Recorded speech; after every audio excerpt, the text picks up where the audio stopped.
नमस्कार गुरुजी, कोरे साहेब, देशपांडे, सगळ्यांनाच तुम्हाला नमस्कार. तुम्ही आलेले आहात सगळे. प्रथम मला एक कोडं पडलेलं असं आहे की 100, 200, 500, 1000 कॉट्स असलेलं हॉस्पिटल तुमचं खूप छान चालू, अशी मी शुभेच्छा कशी देणार?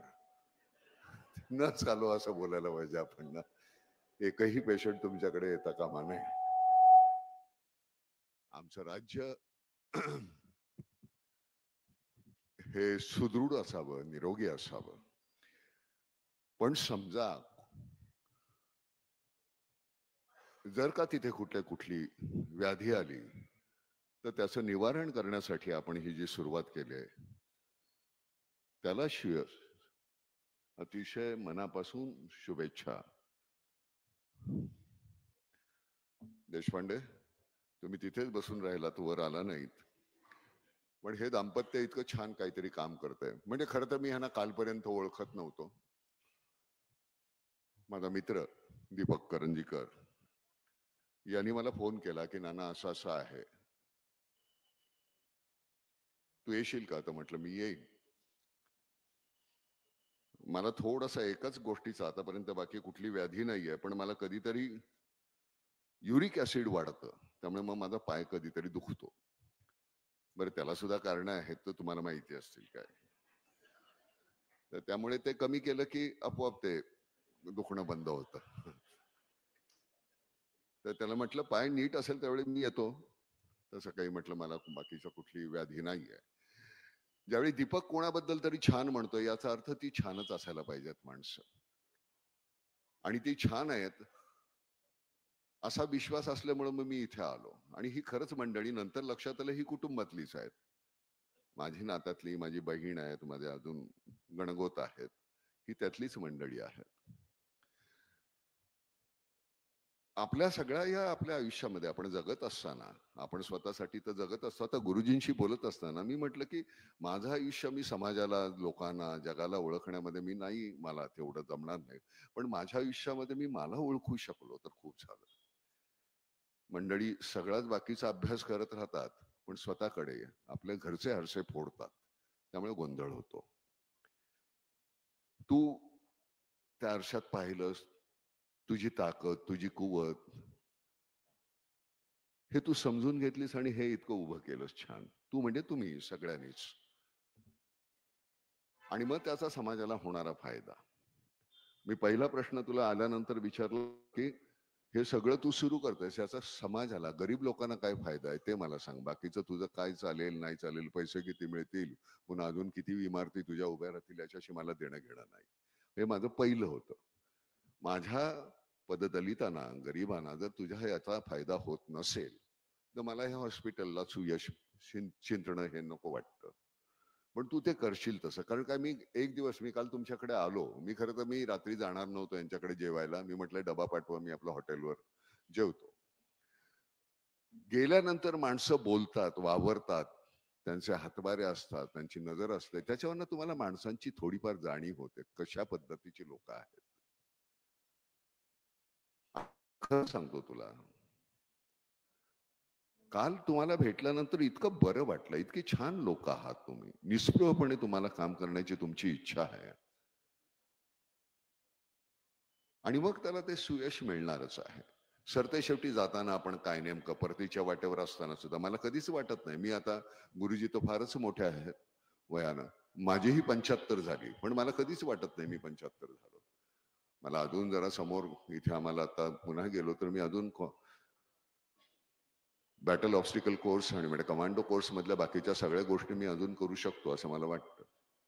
त्याचं कारण मुळामध्ये आपण थकत नाही. कारण काय, नाम फाउंडेशनच्या माध्यमातून ज्यावेळी कुठेतरी शेतकऱ्यांसाठी किंवा वॉटर कन्झर्वेशनचं काम करत असताना, गावोगावी फिरत असताना लोकांची सुखदुःख आपल्याला पाहायला मिळतात.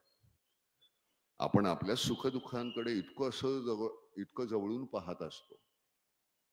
आपली दुःख इथे धरतो, त्यामुळे आपल्याला ती डोंगरा एवढी वाटतात. ती लांब धरल्यानंतर कळतं की एवढंच आहे ते, पण आपल्याला ती सवयच नाही. आपल्याला ते गोंजारत बसायला आवडतं. मग तुझ्यासारखी माणसं असतात की नाही, त्यांची दुःख तुम्ही गोंजारू नका, आम्ही गोंजारतो, आम्ही करतो, आम्हाला ती इच्छा आहे. आणि मग ते मी आता खरंच इतकं अप्रतिम हॉस्पिटल आहे. मी आज फिरून आलो, आम्ही सगळं पाहत होतो. डायलिसिस म्हणजे काही सगळ्याच नाही, पण मी म्हटलं राजकारणातली काही मंडळी आहेत त्यांचं इथे शुद्धीकरण डायलिसिस इथे व्हायला पाहिजे म्हटलं. काही सगळीच नव्हेत.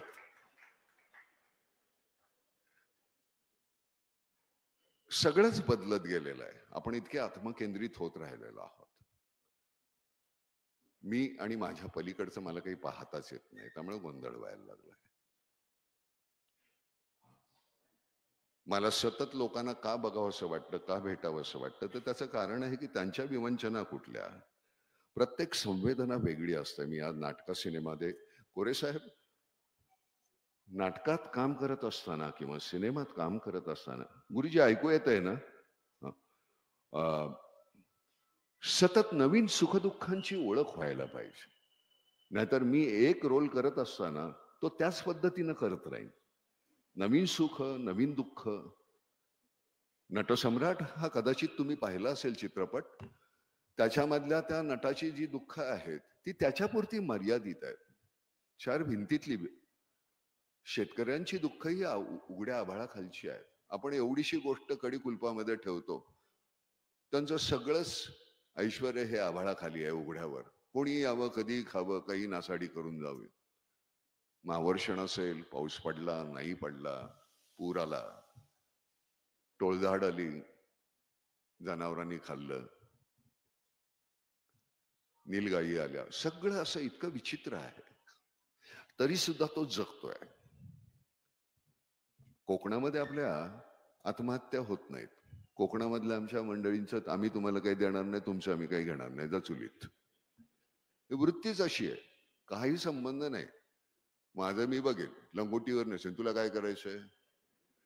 तर ती जी वृत्ती आहे, कमीत कमी ह्याच्यामध्ये माझ्या अपेक्षा मोठ्या नाही आहेत, माझ्या गरजा मोठ्या नाही आहेत, आणि त्या पद्धतीनं जे जगणं आहे त्याची गंमत आहे. मला खरं सांगतो, मला माझ्या अंगावर जर सूट घातला तर मी खरं तो चोरून आणल्यासारखा मला वाटतो, कारण ते माझा तो परिधान नाहीये.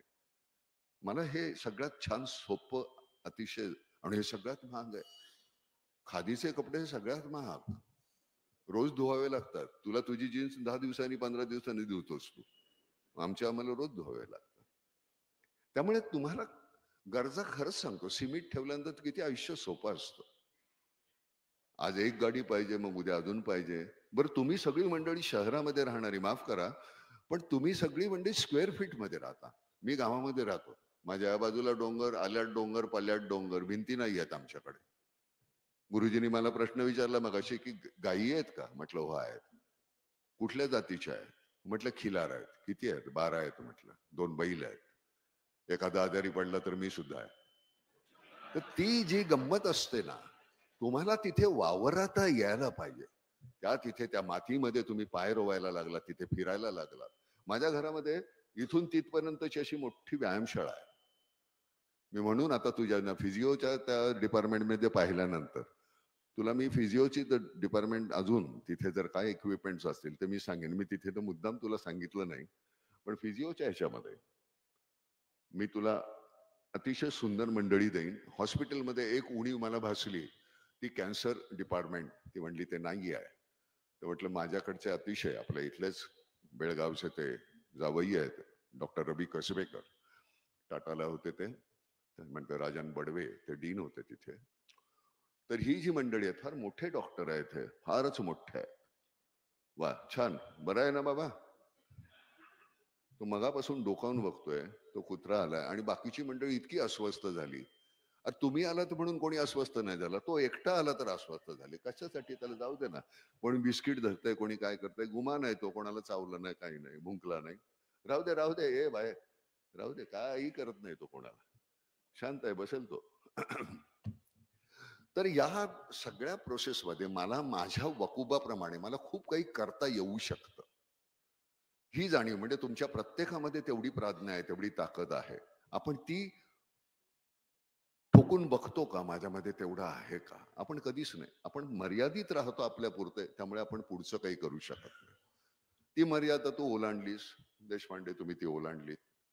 फार छान, फार अतिशय मनापासून तुमचं मी म्हणजे आभार मानतो. कौतुक किंवा अभिनंदन नाही, तुम्ही केलंय त्यामुळे मी कौतुक करण्याची माझी लायकी नाहीये. तुम्ही केलंय, तुम्हाला ते छानच, तुम्ही अप्रतिमच करताय. आता त्याच्यानंतर तू कशी बदलत जाशील ह्या प्रोसेसमध्ये, त्या सगळ्या तुझ्या पेशंट बरोबर तुझं नातं कसं जडत राहील, त्यांचं नुसता रोग नाही, त्यांचे दुःख जाणून घेताना.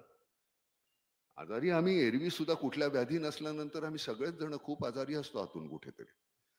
ती व्याधी माझी मला दूर करता यायला पाहिजे. पहिल्यांदा आपल्याला शेजार होता काहीतरी, आपल्याकडचं तिथे जायचं, तिकडनं आपल्याकडे यायचं. हल्ली तो शेजारच नाहीये. तिथे कोणी दगावलं तरी आपल्याकडे पार्टी चालू असते. तो गोंधळ झालेला आहे. आम्ही आता मध्यंतरी मी तिथे म्हटलं होतं की सामूहिक शेती हा अतिशय क्लस्टर फार्मिंग ते अतिशय महत्वाचं आहे. आमच्याकडे ही एवढीशी जमीन असते आणि एवढ्याशा जमिनीमध्ये 50 वाटेकरी असतात, त्यामुळे बांधावरच जास्त जमीन जाते. बरं, 50 घरं म्हटल्यानंतर 50 जण तिथे, नवरा बायको 100 जण राबणार त्याच्यामध्ये शेतामध्ये. खरं तर तिथे 4 जणांनी राबण्याची गरज असते. क्लस्टर शेतीचा फार्मिंगचा अर्थ असा आहे, सगळ्यांनी मिळून ती राबवायची. म्हणजे 4 किंवा 6 जणांनी ती तिथले राबले तर बाकीची मंडळी दुसरा व्यवसाय करू शकतात. रोजधंदा त्यांचा काय असेल, रोजगार मिळू शकतात. आणि मग ते सगळं जे आहे ते तुम्ही वाटून घ्यायचं, तुमची जमीन किती आहे. याच्यामध्ये फक्त पैसे, अर्थ हा भाग नाहीये. याच्यामध्ये आमच्यापासून, आम्ही एकमेकापासून जाती आणि धर्मामुळे दुरावलेलो आहोत, ते आम्ही पुन्हा एकत्र येणार आहोत. आपण ते लक्षातच घेत नाही. आपल्याला एकमेकांची गरज आहे हे आपण का नाही समजून घेत? कशासाठी आपण भांडतो मला तेच कळत नाही. आपण जात, धर्म, मी अमुक तमुक तमुक सगळे ह्याच्यामध्ये खुश आहोत. आमच्या सिनेमा आणि आर्मी या 2 ठिकाणी जात धर्म विचारत नाही. आणि मी दोन्ही ठिकाणी वावरलेलो आहे आणि मला त्याचा अभिमान आहे, मला आवडतं. सिनेमामध्ये तुमचा हुनर काय आहे, नाटकामध्ये तुमचा हुनर काय, तुमचा वकूफ काय, ताकद काय आहे. बरं, ही केवळ करमणुकीची साधनं नाही आहेत. पूर्वी नाटक, रंगभूमी ही क्रांतीचं पहिलं बीज जर कुठे रोवलं जायचं तर ते ह्या रंगभूमीवर. चायनामधल्या एका माणसाला विचारलं की तुमच्या इथे तुम्ही रिव्होल्टच करत नाही, तो म्हणला नाही, असं नाही आहे, तुझ्या चित्रपटात कधीच दिसलेलं नाही रिव्होल्ट. तो म्हणला नाही, मी माझ्या चित्रपटामध्ये, प्रत्येक चित्रपटामध्ये मी एकदा तरी सूर्योदय दाखवलाय. त्यांना तिथे तेवढंच दाखवता येते. आमच्याकडे सगळ्याच सुविधा, आम्हाला भाषा स्वातंत्र्य आहे म्हणून आम्ही काही वरळत असतो, कुणालाही काही नावं ठेवतो अतिशय गलिच्छ भाषेमध्ये. काय होतं एक काळचं राजकारण, काय आमचा समाज होता, कशा पद्धतीचे होतो लोक, आम्ही कशा पद्धतीनं जगत होतो, ते कुठे गेलं, का गेलं, कशासाठी गेलं. म्हणजे ह्या सगळ्या गदारोळातून मग तुमच्यासारखं कुठलं तरी एक दाम्पत्य येतं, नाही आपण हे असं काहीतरी करूया. मग कुठेतरी तो एक आशेचा किरण असतो. तुझा खर्च वजा आता 100 रुपये तुला मिळालेस, नशीब समज, बाकीचं तर लक्षच देऊ नकोस. जगताना आणि मरताना, शेवटी मरताना तुला सगळ्यात महत्वाची गोष्ट, तुला तुझ्याबद्दल अतिशय आदर वाटला पाहिजे. तुला ज्या दिवशी तुझा घृणा येईल त्या दिवशी त्या जगण्यात अर्थ नाही. पैसे लागत नाहीत ग, एवढेसेच लागतात. ते आपल्या गरजा एवढ्याशाच आहेत. सरते शेवटी ते कागदाचे तुकडे तुम्ही ते कपाटामध्ये ठेवून द्यायचे. मोजले नाही मोजले काही फरक पडतात. माझ्याकडे 100 कोटी आहेत, 200 आहेत, 1000 कोटी आहेत, त्यांनी फरक काय पडतो? वापरतो किती. मग मला वापरता येत नाही, मला नको आहे, तर मग ते लोकांना द्या. कारण सरते शेवटी तुमच्याशिवाय मी जगू शकत नाही, ही जी भावना आहे, जा चुलीत तू याला सोडत, ही वृत्ती नाही चालणार. मला गरज आहे तुमची, मला तुमची गरज आहे. मला खरंच वाटतं, म्हणून माझ्या कळत्या नकळत्या वयामध्ये बाबा आमटेंसारखी, विवा शिरवाडकर, पु ल देशपांडे, आरती प्रभू, इतकी मोठी माणसं, मला त्यांचा स्पर्श झाला. आज आमचा इथे मित्र आहे अजित गरगट्टी, तो आलेला आहे. आमचा, मी इथे प्रहार नावाचा सिनेमा ज्यावेळी केला, 35 वर्ष झाली का रे अजित? 35-36 वर्ष झाली. त्यावेळेचं बेळगाव अतिशय वेगळं होतं. पूर्ण गाव होतं. इथे एक ग्रीन हॉटेल होतं, आम्ही तिथे राहायचो. मग नंतर आम्ही त्या ह्याच्यामध्येच राहायचो, कॅम्पसमध्येच राहायचो. तेव्हापासूनचा अजित हा माझा मित्र आहे. फाउंड्री आहे त्यांची अप्रतिम शिल्प करतो तो. आमच्या जे शहीद झालेले आमचे काही जवान आहेत, आपल्या पद्मश्री, आपल्या परमवीर चक्र असलेले, वीरचक्र असलेले, तर त्यांचे पुतळे मी आपल्या ह्याच्यामध्ये सुद्धा, NDA मधले सुद्धा पुतळे पाहिले, आपल्या यातल्या ह्या कॅम्पसमध्ये पाहिले. अप्रतिम काम करतोस तू.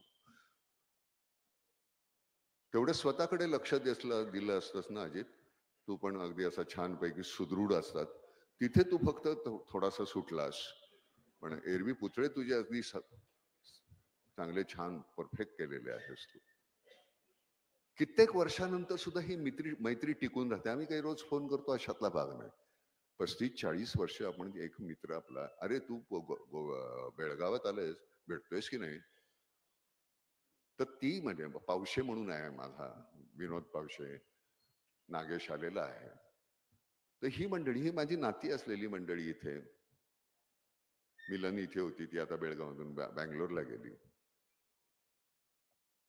आपण जाती धर्मावरनं खरं सांगतो, आपण एकमेकांशी भांडतो, त्याचं मला तरी किळस येते. मला ते अजूनपर्यंत जमलं नाही.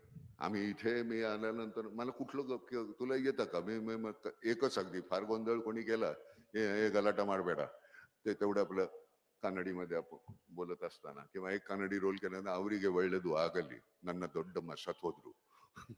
ते मला तेवढं ते, पण ते बोलत असताना त्यातला अतिशय कलोकियल, अतिशय स्वाभाविक जो स्वर असतो तो तुम्ही घ्यायचा असतो. कंट्रोल करत असताना त्यांना जरा हॅलो, कंट्रोल करत असताना ना उदय, जब मैं कर रहा था उस वक्त वो मैं तुलु भाषा बोल रहा था. नाने इंचवल्लर बका सौख्या मना सांड. तो वो जब बोलते वक्त मैं पूरी वो तुलु बोल नहीं सकता, लेकिन बोलते वक्त वो इतने आसानी से बोलना चाहिए कि ऐसे लगे कि नहीं ये इसकी मातृभाषा है.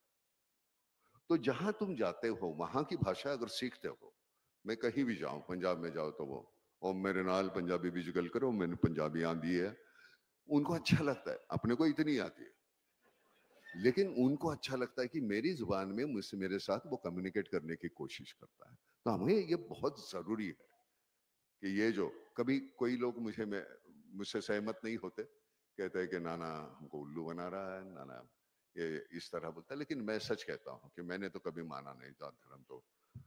तो हमें ये बहुत जरूरी है. ये तुम्हारा जो प्रोफेशन है, वो जो ना तो कभी तू किसी को जात पूछ सकती है, सिर्फ उम्र पूछेगी, बाकी कुछ नहीं पूछेगी. बाकी से वो मशीन है, वो बता देगी वो कौन से धर्म का है या कौन सी धर्म की है, उसकी ताकद कितनी है. तर एक फार सुंदर काहीतरी तुम्ही सुरू केलंय, मस्त होऊ दे. फक्त एकच आहे, मी म्हटल्याप्रमाणे कमीत कमी तुमचा फायदा ठेवा. मुठभर ठेवलास तर चिमुटभर नको करू, पण त्याच्या मधली कुठली काय असते त्याच्यामध्ये जा. पैसे नाही लागणार तुला, पैशाची गरज नाही लागणार, पण ते वाढू दे, वाढू दे, वाढू दे, वाढू दे. मला पर्याय नाही, मला फक्त देशपांडेंकडेच जायला पाहिजे. दुसऱ्या हॉस्पिटलमध्ये आणि तुमच्या हॉस्पिटलमध्ये कुठला फरक आहे हे जर तुम्हाला विचारलं, लोकांना विचारलं, तुम्हाला नाही, तर त्यांनी म्हणलं नाही, तिथे आम्हाला आपुलकी आहे. तुम्हाला एक सगळ्यात महत्वाची गोष्ट सांग, आमच्या पुण्यामध्ये एक अप्रतिम भेळ हे मिळायची मिसळ, अण्णा ची मिसळ, ही नारायण पेठेमध्ये अण्णा बेडेकर. ती मिसळ खायला तुम्ही गेल्यानंतर मर्सिडीज आणि अशा सगळ्या मोठमोठ्या गाड्या, अशा लाईन, आणि एवढंच 2 टेबल बसलेली एवढीशीच जागा होती. अण्णा घरातून डबे भरून आणायचा आणि तिथे तो ठेवायचा. मिसळ ही फार काहीतरी अप्रतिम चवीची होती अशातला भाग नाही, पण अण्णा ज्या पद्धतीनं वाढायचा, अरे घे की 2 अजून घे की 2 पावाचे तुकडे, नाही अण्णा, अरे घे, काय खाल्लेस का सकाळी, नाही, मग नाही, पैसे विचारले का तुला, खा, चहा पी, बिस्किट घे 2. तो असं वाटायचं की तिथे आई आलेली आहे. तर त्याची जी वाढण्याची पद्धत आहे, ती पद्धत अतिशय महत्वाची. ज्या हॉस्पिटलमध्ये की पैसे नाही भरलेत तर तुमचा उपचार नाही केले जाणार, तसं आपलं रेप्युटेशन होता कामा नये. तुम्ही या, पैसे मिळतील, होईल, बरे वा.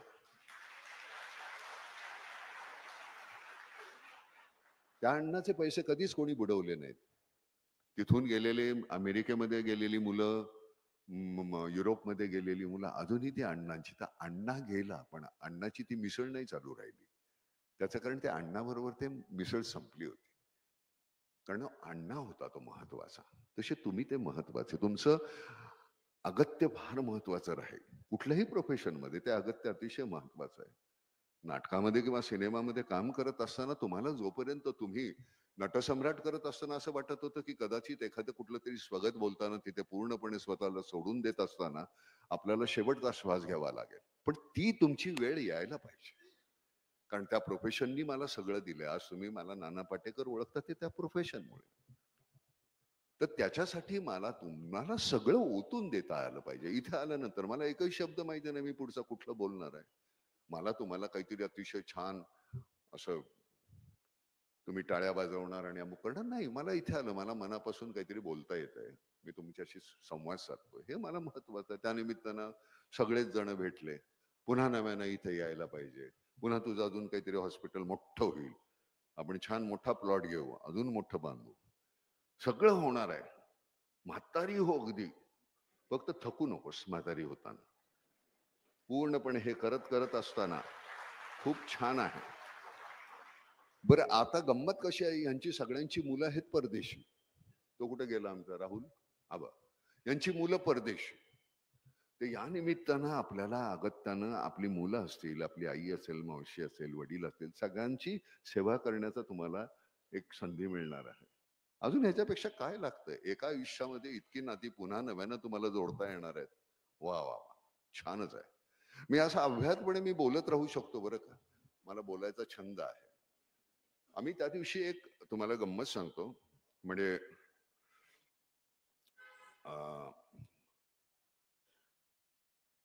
पहलगामचा जो प्रकार झाला त्याच्यानंतर मला एक मला जायचं होतं कुठेतरी, गाडी बंद पडली म्हणून मी रिक्षाने गेलो. तर अतिशय ऑब्वियस पद्धतीनं अशी दाढी वाढवलेली, पोशाख सुद्धा तो मुस्लिम वाटेल असा पोशाख, टोपी डोक्यावर, असा तो रिक्षा चालक होता. कुठे जाणार? अतिशय अस्खलित मराठीमध्ये मला त्याने विचारलं. आप मराठी समजते? हाँ, क्या हिंदी में बोलू? तो हाँ. तो मी म्हटलं मला इथे जायचंय सोड. पाहिले तुमचे चित्रपट पाहिलेले आहेत, फार सुंदर मला आवडले, अमुक आहे.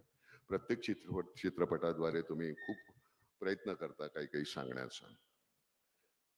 तर म्हटलं मला मला असं वाटतं की हे माध्यम असं आहे की ज्याद्वारे आपण खूप काही सांगू शकतो. तू काय करतोस? रिक्षा का चालवतोस? आणि आताच म्हटलं परिस्थिती इतकी विचित्र आहे, तो अतिशय ऑब्वियस पद्धतीनं असं दाढी वाढवून डोकं टोपी घालून असं का वावरतोयस? तो म्हणतो मी वाट बघतोय कोणीतरी मला मारेल याची. म्हटलं म्हणजे?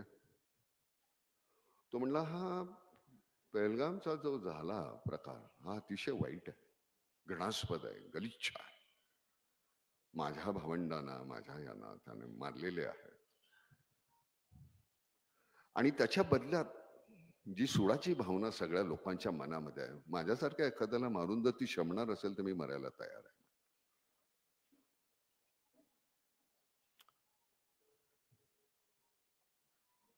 मी म्हटलं किती वर्ष रिक्षा चालवतोस?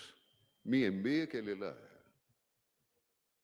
माझा इयरली जे काय पॅकेज वगैरे म्हणतात ते कोटीच्या वर होतं. पण हा सगळा बाकीची ही विषमता पाहून मग असं वाटायला लागलं की हा माझा भारत आहे का? माझे वडील मला सांगत होते की हे असं नव्हतं रे. आणि त्या पोटी मला मी माझी ही रिक्षा एका ह्याची घेतली मित्राची आणि मी तीच चालवतोय. पण माझी पूर्ण खात्री मला कोणीही मारणार नाही, कारण मुळामध्ये आपली संस्कृती ही प्रेम करणाऱ्यांची आहे. ते जे होते ते वेगळे होते.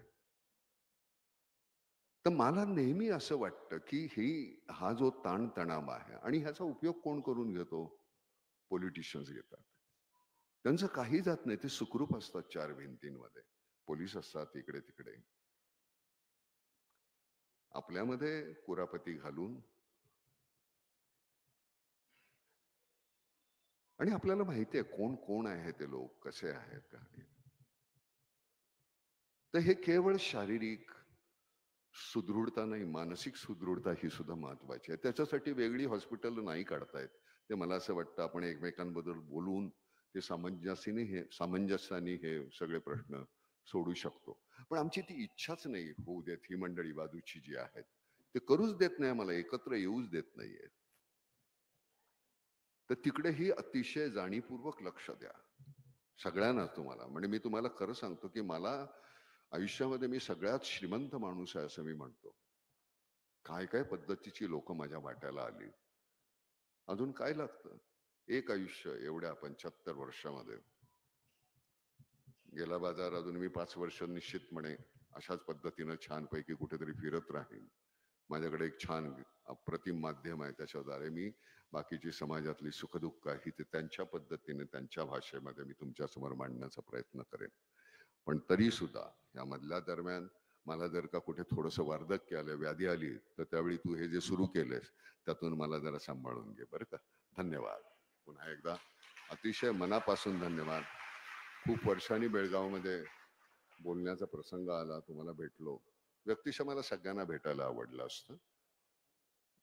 अजित, फार बरं वाटलं, खूप वर्षांनी भेटलास. तुम्ही सगळे काळजी घ्या आपली. गुरुजी, अप्रतिम तुम्ही बोललात. प्रत्येकाची एक प्राज्ञा, प्रत्येकाचा एक विचार असतो, पाहणा दृष्टिकोन असतो. तुमचा दृष्टिकोन, माझा दृष्टिकोन हा एकच असेल असं नाही. पण तरी सुद्धा तुमचा दृष्टिकोन काय आहे हा मी समजून घेण्याचा प्रयत्न करावा. माझा काय आहे, तुम्ही, आपण एकमेकांना. त्याच्यानंतर हा व्यासपीठ हे समृद्ध होतं. नाहीतर तुम्ही बोलत असताना मी कुठेतरी काहीतरी असं करत बसणं ते मला नाही पटत. मला असं वाटतं की तुम्ही बोलत असताना जाणीवपूर्वक त्यातली प्रत्येक गोष्ट, म्हणजे मग मी माझ्या भाषणामध्ये ते उद्धृत करू शकतो, तुमचं ते बोलू शकतो. तर त्यामुळे मला बरं वाटलं की इतकी सगळी मंडळी तुम्ही आलेले आहात. अतिशय सन्मान केला, त्याच्याबद्दल मी अतिशय आभारी आहे तुमचा. आणि आभार